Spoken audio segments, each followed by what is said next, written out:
Good மார்னிங்மா. இது இன்றைக்கி வந்து நம்ம வீட்டில் ஒரு ரெசிபி, அதாவது ஸ்வீட் ரெசிபி பண்ணிகிட்ருக்கேன்.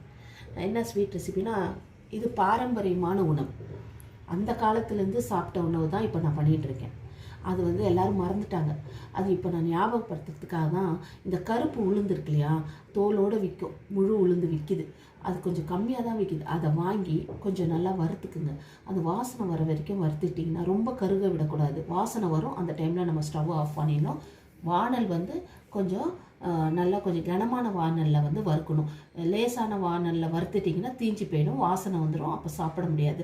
ஸோ இதை வந்து நீங்கள் கனமான வானலில் வறுத்துட்டு கொஞ்சம் ஆற வச்சு மிஷினில் கொடுத்துருங்க, அவங்க அரைச்சி தந்துடுவாங்க.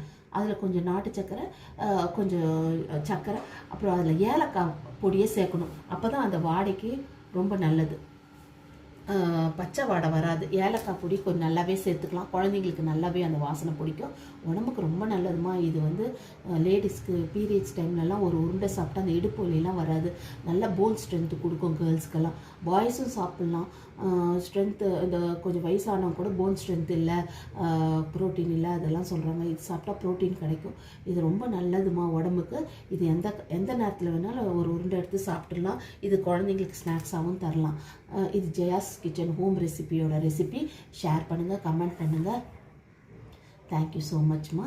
இது உருண்டை பாருங்கள் எவ்வளோ அழகாக வருது.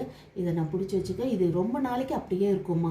இது ஒன்றுமே செய்யாது. கொஞ்சம் நெய் மட்டும் விட்டு வாசனையாக பிடிச்சிட்டிங்கன்னா ரொம்ப நல்லது உடம்புக்கு. நெய் கொஞ்சம் விட்டுக்கணும், அவ்வளோதான், வேறு ஒன்றும் இல்லை. தேங்க்யூம்மா. Thank you so மச்மா.